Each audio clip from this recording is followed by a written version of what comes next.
নমস্কাৰ জনাইছোঁ সকলোকে আৰু মোৰ অন্য এটা মিনি ব্লগলৈ আপোনালোক সকলোকে স্বাগতম জনাইছোঁ। অহাকাইলৈ যিহেতু বিশ্বকৰ্মা পূজা, সেইকাৰণে আমি কিটাই মিলি এয়া গাড়ী বাইক ধোৱাত লাগি গৈছোঁ। আৰু ইহঁতৰ হেনো গাড়ী বাইক ধুই ধুই মানে গৰম উঠি গৈছে, সেইকাৰণে এয়া পানী মাৰি পেলাই অকণমান ধেমালি কৰি দিছোঁ। আৰু আমি এতিয়া ধোৱাত লাগিছোঁ ৰাতি, কাৰণ দিনত বহুত গৰম। এয়া হৈছে নেক্সট ডে, মানে আজি বিশ্বকৰ্মা পূজা। ওপৰত থপনাত পূজা কৰি আহিলোঁ আৰু এতিয়া গৈ আছোঁ তললৈ, গৈ গাড়ীকেইখন পূজা কৰি লওঁ বুলি।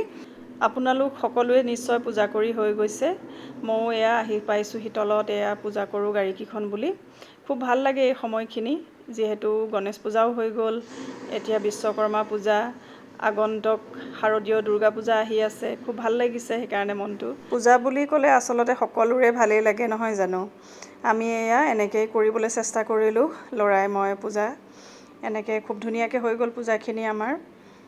ল'ৰাকো কৈছোঁ তুমি ভালকৈ পূজা কৰা, কাৰণ তাৰো বাইক গাড়ী চলোৱাৰ অকণমান আগ্ৰহটো আহিছে, সি শিকি আছে। সেইকাৰণে তাক কৈছোঁ ভালকৈ পূজা কৰা বিশ্বকৰ্মা বাবাক, যাতে তুমি ভালে ভালে চলাবলৈ শিকা। সিও ভালকৈ পূজা ভাগ কৰিবলৈ চেষ্টা কৰিছে। আমাৰ আজিৰ পূজা আমি এনেকৈয়ে পাৰ কৰিলোঁ। এয়া শেষত আমাৰ হেপিকো এটা ফুট দি দিছোঁ, সিও আমাৰ পিছে পিছে ঘূৰি আছিলে। আৰু আজি বিশ্বকৰ্মা পূজা বুলি এয়া আমি পায়স লুচি এনেকৈ বনালোঁ আৰু